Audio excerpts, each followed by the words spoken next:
Hello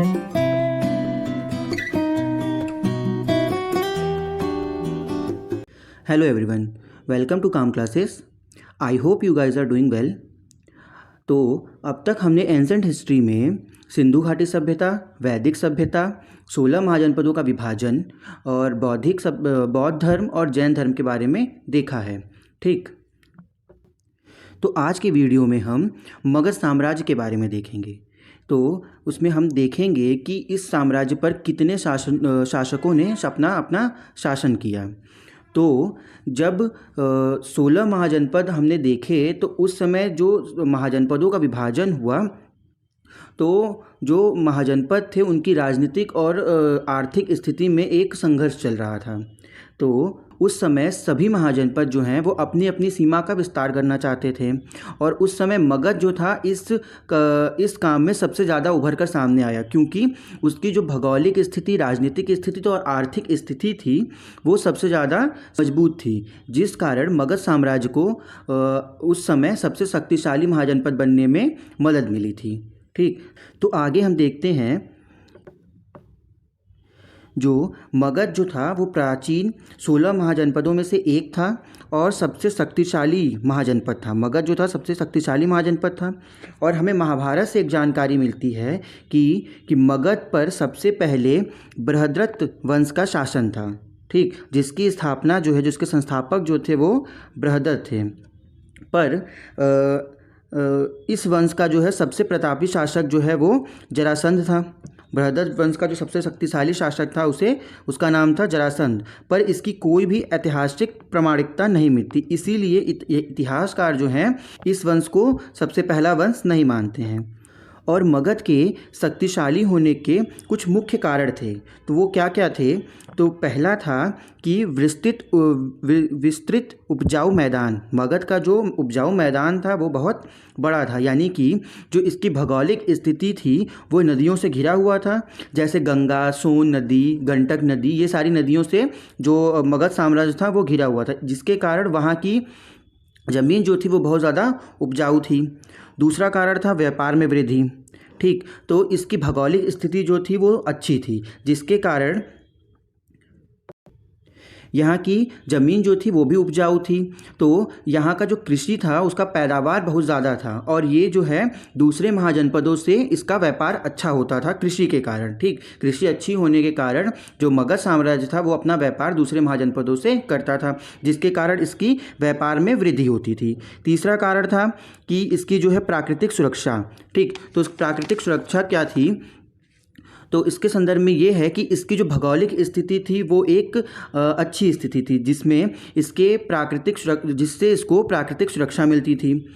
जैसे इसके दक्षिण में विंध्याचल पर्वत पड़ता था, उत्तर में देखा जाए तो गंगा नदी पड़ती थी और पूर्व में देखा जाए तो फाल्गु जैसी नदियाँ थीं और पश्चिम में सोन नदियाँ थीं। तो जो मगध था वो अपने 3 ओर से नदियों से घिरा हुआ था और एक ओर से पर्वत से घिरा हुआ था, तो जिसके कारण इसको एक प्राकृतिक सुरक्षा प्राप्त थी, यानी कि पर्वत की तरफ से भी इस पर कोई आक्रमण नहीं करेगा और 3 तरफ से नदियां होने के कारण भी ये सुरक्षित थी। तो ये हो गया इसका तीसरा कारण और इसके शक्तिशाली होने का भी ये तीसरा कारण है।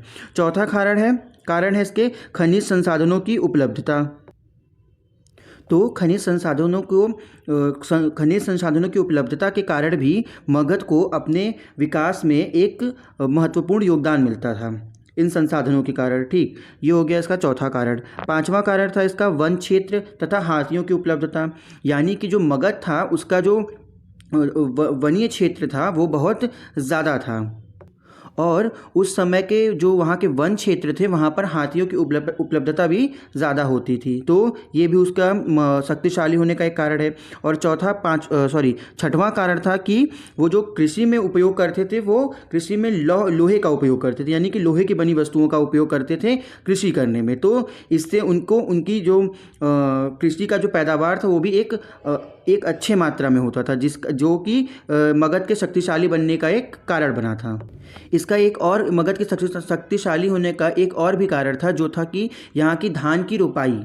क्योंकि ये जो है नदियों से घिरा होने के कारण यहाँ पानी की उपलब्धता अच्छी थी, जो कि धान की रोपाई के लिए अच्छा माना जाता है। तो जिस कारण यहाँ का धान का जो पैदावार था वो भी अच्छा था और ये धान का व्यापार दूसरे महाजनपदों से करता था। तो ये इसके कुछ प्रमुख कारण थे मगध के शक्तिशाली होने में। आगे देखते हैं कि ऐतिहासिक प्रमाणों के अनुसार मगध महाजनपद पर कुल 7 राजवंशों ने शासन किया था, जो कि ऐतिहासिक तौर पर प्रमाणित है। और पुराणों के हिसाब से एक जो बृहदत्त वंश था वो उसने सबसे पहले शासन किया था, वो ग्रंथ में लिखा गया, महाभारत ग्रंथ में। पर जो ऐतिहासिकता है वो ये है कि इस पर 7 राजवंशों ने शासन किया था। वो 7 राजवंश कौन कौन थे? तो वो 7 राजवंश थे हर्यक, सबसे पहला वंश था हर्यक वंश, दूसरा था शिशुनाग वंश, तीसरा था नंद वंश, फिर था मौर्य वंश, फिर शुंग वंश, फिर था कर्ण वंश, फिर था सातवाहन वंश। ठीक, ये 7 जो हैं राजवंश थे जिन्होंने मगध साम्राज्य पर अपना अपना शासन किया था। इन 7 को याद करने का एक तरीका है, एक ट्रिक है, वो कुछ इस प्रकार है कि हसीन, ये आपका पहला है हसीन माशूक, हसीन माशूक 7, इसे आप याद रख सकते हैं। आपका मगध साम्राज्य पर राजवंशों को कैसे याद कर सकते हैं? तो हसीन माशरूक 7, इससे ह से हो गया हर्यक वंश, सी से हो गया शिशुनाग वंश, न से हो गया नंद वंश, मा से हो गया मौर्य वंश, सु से हो गया शुंग वंश और क से हो गया कर्ण वंश। ठीक, और 7 से हो गया सातवाहन वंश। ये हो गया आपका इन 7 राजवंशों को, इन वंश को याद करने का तरीका। और ये 7 राजवंश ये हैं हर्यक, शिशुनाग, नंद, मौर्य, शुंग, कण्व और सातवाहन वंश। ठीक, अब हम एक एक करके इन वंश के बारे में देखते हैं कि इनमें कौन कौन से शासक हुए और उन्होंने कब कब कितने कितने समय के लिए वहाँ मगध साम्राज्य पर अपना अपना शासन किया। तो देखते हैं आगे। तो पहला हम देखते हैं हर्यक वंश। तो हर्यक वंश का जो शासन काल था वो 544 ईसा पूर्व से 412 ईसा पूर्व तक था। हर्यक वंश का शासन काल जो था वो 544 से लेके 412 ईसा पूर्व तक था। ठीक, और हर्यक वंश के समय में 4 शासक हुए। जो हर्यक वंश का सबसे पहला शासक था वो था बिंबिसार। ठीक, एक मिनट, जो पहला शासक था वो था बिंबिसार, दूसरा था अजातशत्रु, तीसरा था उदायीन और चौथा था नागदशक। इसके मृत्यु के बाद हर्यक वंश का अंत हो गया। तो देखते हैं इन शासकों के बारे में। पहले तो पहला हम देखते हैं बिंबिसार के बारे में। तो जो बिंबिसार था उसने मगध वंश पर, जो है मगध साम्राज्य पर 544 ईसा पूर्व से लेकर 492 ईसा पूर्व तक शासन किया था। ठीक, तो हर्यक वंश का जो संस्थापक था वो बिंबिसार था, यानी कि हर्यक वंश की जो स्थापना की थी और मगध पर जिसने सबसे पहले शासन किया था वो था बिंबिसार। यानी कि ये इंपॉर्टेंट पॉइंट है, इसको याद रखा जा सकता है कि मगध साम्राज्य पर सबसे पहले शासन किसने किया? बिंबिसार ने। और हर्यक वंश का संस्थापक कौन था? वो था बिंबिसार। और इसने जो है प्रारंभिक राजधानी गिरिब्रज थी। मगध की प्रारंभिक राजधानी जो थी वो थी गिरिब्रज। पर इसके शासनकाल में जब ये शासन बना उसने राजगिरी को अपनी राजधानी बना लिया। ठीक, बाद में जब हर्यक वंश आया, जब बिंबिसार शासक बना तो इसने राजगिरी को अपनी राजधानी बना ली।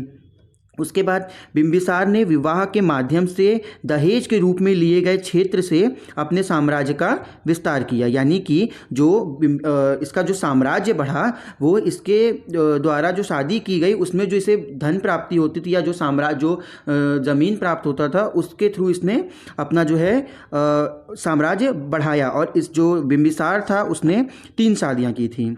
बिंबिसार ने 3 शादियाँ की थी। प्रथम शादी उसने की थी कौशल राज की पुत्री प्रसेनजीत की बहन महाकौशला से।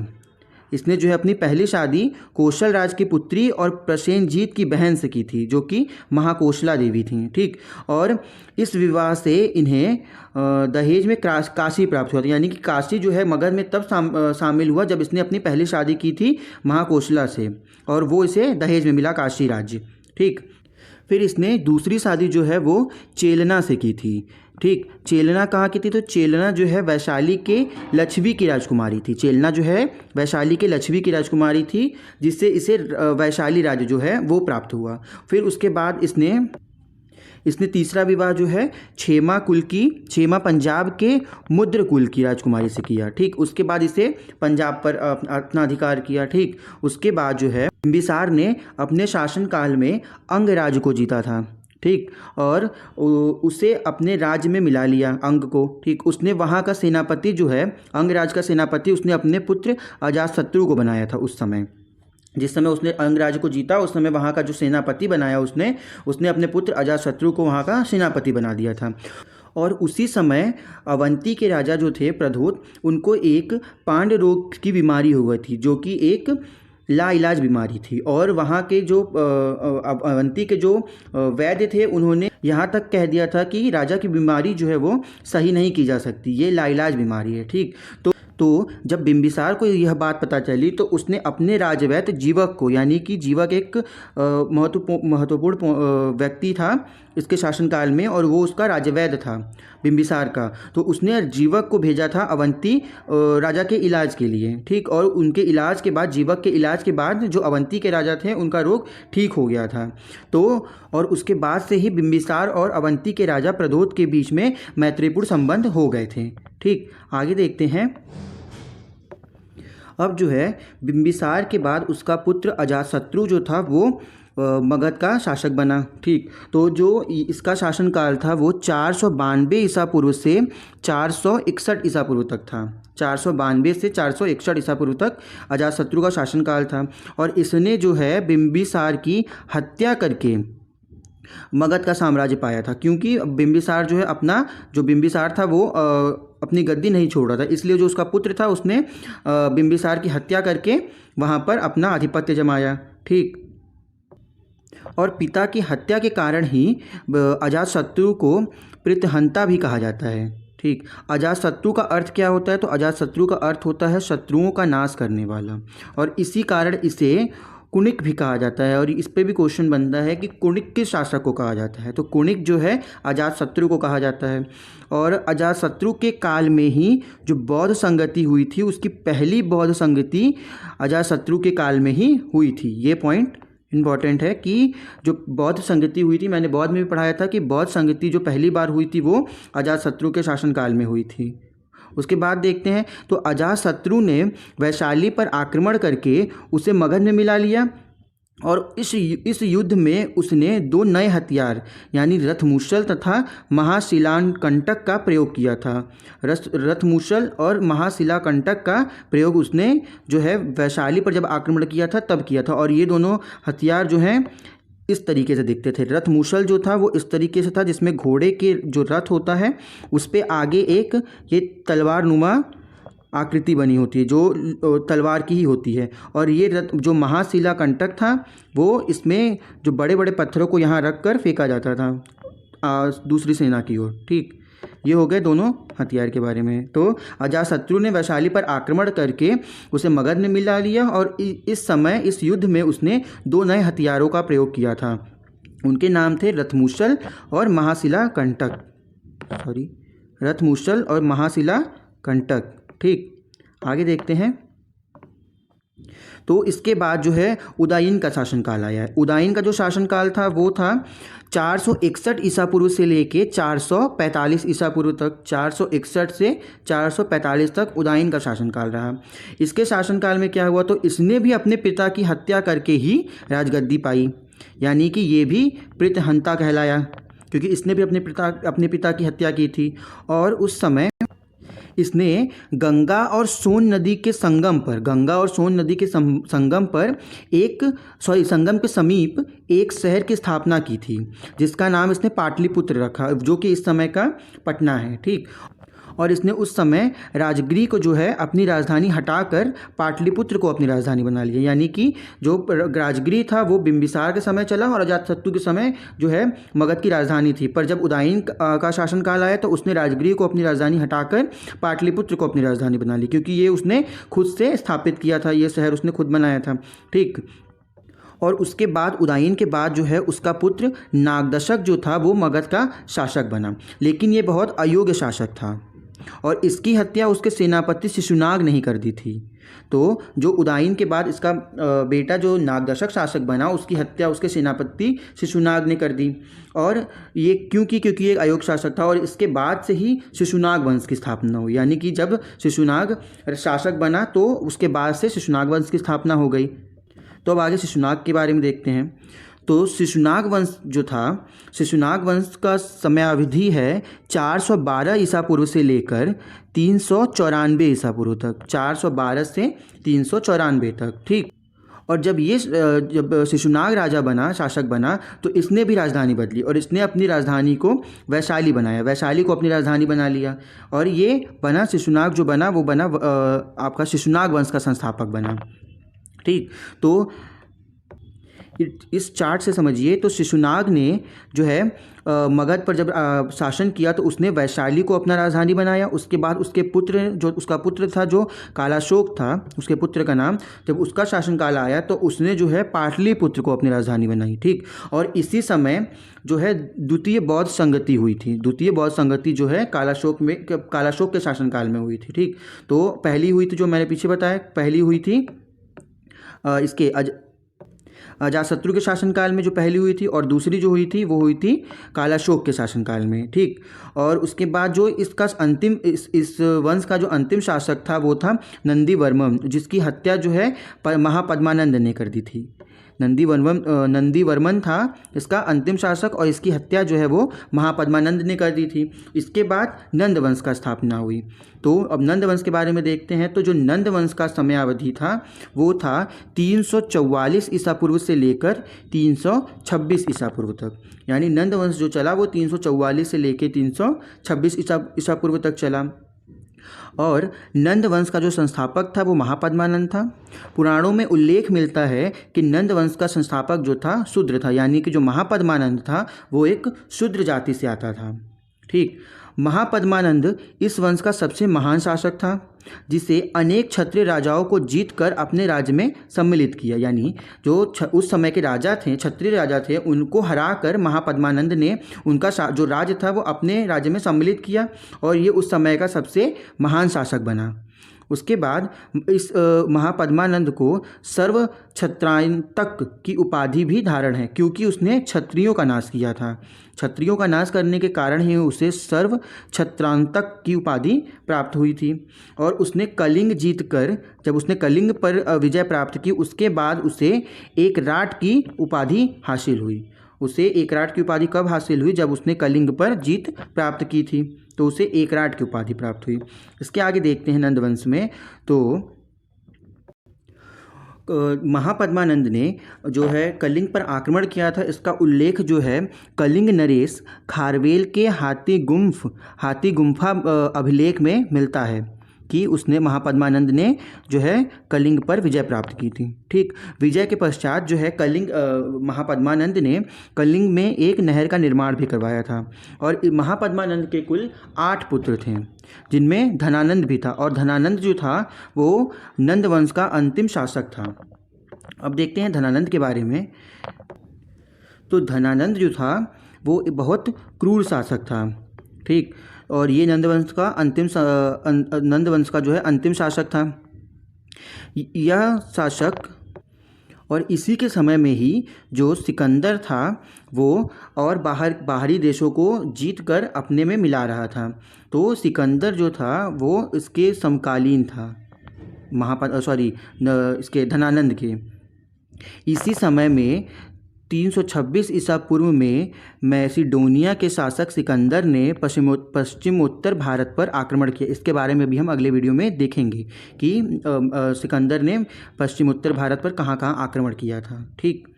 उसने अपने दरबार से चाणक्य का अपमान करके निकाला था, क्योंकि उस समय जब सिकंदर जो पश्चिमोत्तर पर आक्रमण कर चुका था, उसके बाद चाणक्य ने इसके धनानंद के पास जाकर उससे मदद मांगी कि वो इस साम्राज्य को बचाए। ठीक। ताकि जो सिकंदर है वो यहाँ पर अपना आधिपत्य न जमा पाए। पर धनानंद ने वो चाणक्य की बात नहीं मानी और उसने उन्हें अपमानित करके वहाँ से भगा दिया अपने राज्य से। जिसके बाद जो चाणक्य थे उन्होंने अपने प्रिय शिष्य चंद्रगुप्त मौर्य की सहायता से धनानंद पर आक्रमण किया और उसे पराजित करके मौर्य वंश की स्थापना की। ठीक। और यहाँ पर नंद वंश का भी अंत हो गया। अब जो है मौर्य वंश के बारे में हम अगले वीडियो में देखेंगे। उससे पहले हम जो प्राचीन भारत पे जब सिकंदर का आक्रमण हुआ था, तो प्राचीन भारत पे जो विदेशियों का आक्रमण हुआ था उस पे एक लेक्चर देखेंगे। उसके बाद हम देखेंगे मौर्य वंश के बारे में। अभी हम कुछ क्वेश्चंस देख लेते हैं। तो पहला क्वेश्चन जो है कि किस शासक ने गंगा एवं सोन नदियों के संगम पर पाटलिपुत्र नामक नगर की स्थापना की थी? किस शासक ने गंगा एवं सोन नदियों के संगम पर पाटलिपुत्र नामक नगर की स्थापना की थी? ऑप्शन ए है अजातशत्रु, ऑप्शन बी है उदायीन, ऑप्शन सी है अशोक और ऑप्शन डी है धनानंद। तो इसका राइट आंसर है ऑप्शन बी। उदायीन ने जो है वो गंगा सोन नदी के संगम पर एक नगर की स्थापना की थी जिसका नाम पाटलिपुत्र था, और अपने शासनकाल में ही उसने पाटलिपुत्र को अपनी राजधानी भी बना लिया था। नेक्स्ट क्वेश्चन देखते हैं। तो हर्यक वंश के किस शासक को कुड़िक कहा जाता है? हर्यक वंश के किस शासक को कुड़िक कहा जाता है? तो ऑप्शन ए है बिंबिसार, ऑप्शन बी है उदायीन, यहाँ उदायीन है ये मिनट, ठीक, ऑप्शन सी है अजातशत्रु और ऑप्शन डी है इनमें से कोई नहीं। तो हर्यक वंश के किस शासक को कुड़िक कहा जाता है? तो इसका राइट आंसर है ऑप्शन सी, अजातशत्रु को जो है कुड़िक भी कहा जाता था। नेक्स्ट क्वेश्चन देखते हैं। नंद वंश का संस्थापक कौन था? ऑप्शन ए है महापद्मानंद, बी है कालाशोक, सी है घनानंद और डी है नागार्जुन। तो नंद वंश का जो संस्थापक था वो महापद्मानंद था। ऑप्शन ए जो है वो राइट आंसर है। नेक्स्ट क्वेश्चन देखते हैं। महाकाव्यों के अनुसार मगध की स्थापना किसने की थी? यानी कि ये महाकाव्यों के अनुसार पूछ रहा है, ना कि ऐतिहासिकता के तौर पर पूछ रहा है। तो इसका ऑप्शन ए है बृहद्रथ, ऑप्शन बी है वसु, ऑप्शन सी है जरासंध और ऑप्शन डी है घनानंद। तो हमने देखा था अभी कि महाकाव्यों के अनुसार जो है वो मगध की स्थापना सबसे पहले बृहद्रथ वंश में हुई थी और जिसकी स्थापना बृहद्रथ ने की थी। ठीक, नेक्स्ट क्वेश्चन देखते हैं। तो हर्यक वंश का संस्थापक कौन था? हर्यक वंश की स्थापना किसने की थी? तो इसका ऑप्शन ए है अजातशत्रु, ऑप्शन बी है शिशुनाग, ऑप्शन सी है बिंबिसार और ऑप्शन डी है घनानंद। तो हर्यक वंश की स्थापना जो है वो बिंबिसार ने की थी, जो कि हर्यक वंश के सबसे पहले शासक थे और इन्होंने मगध पर भी सबसे पहले अपना शासन किया है। नेक्स्ट क्वेश्चन देखते हैं। ये सेम क्वेश्चन रिपीट हो गया है कि पाटलिपुत्र को मगध की राजधानी किसने बनाई थी? तो पाटलिपुत्र को मगध की राजधानी उदायीन ने बनाई थी, क्योंकि इस पाटलिपुत्र की स्थापना जो है वो गंगा सोन नदी पर उदायीन ने ही कराई थी। नेक्स्ट क्वेश्चन देखते हैं। तो वो कौन सा भारतीय राजा था जिसने अपने आप को शक्तिशाली बनाने के लिए वैवाहिक गठजोड़ की शुरुआत की थी? तो ऑप्शन ए है अजातशत्रु, ऑप्शन बी है बिंबिसार, ऑप्शन सी है शिशुनाग और ऑप्शन डी है घनानंद। तो जो इसका राइट आंसर है बिंबिसार। बिंबिसार ने ही शादियों से जो दहेज मिला था उससे अपना ये साम्राज्य जो है वो शक्तिशाली बनाया था। तो उसका राइट आंसर है option B Bimbisara. Next question देखते हैं। बौद्ध धर्म अंगुत्तर निकाय में कितने महाजनपदों का उल्लेख मिलता है? तो बौद्ध धर्म के अंगुत्तर निकाय में कुल 16 महाजनपदों का उल्लेख मिलता है। इसका राइट आंसर होगा ऑप्शन सी 16। ठीक, नेक्स्ट क्वेश्चन देखते हैं। तो भारत पर आक्रमण करने वाला सिकंदर मूलतः कहाँ का शासक था? जो सिकंदर था वो कहाँ का शासक था? ऑप्शन ए है एशिया माइरीन का, ऑप्शन बी है सीरिया का, ऑप्शन डी है मैसिडोनिया का और ऑप्शन डी है मिस्र का। तो इसका राइट आंसर जो है वो है ऑप्शन सी। जो सिकंदर था वो मैसिडोनिया का शासक था और उसके बाद उसने भारत पर आक्रमण किया, भारत के पश्चिमोत्तर पर उसने आक्रमण किया। ये हो गए कुछ बहुविकल्पीय प्रश्न आपके मगध साम्राज्य पे। ठीक, तो आज हम बस इतना ही देखते हैं। अब अगले वीडियो में हम प्राचीन भारत पर जो विदेशियों का आक्रमण हुआ था वो देखेंगे, फिर उसके बाद हम मौर्य वंश देखेंगे। ठीक, तो अगर आपको वीडियो अच्छी लगी हो तो वीडियो को लाइक और शेयर ज़रूर करिएगा और चैनल को सब्सक्राइब करना ना भूलिएगा। Thank you.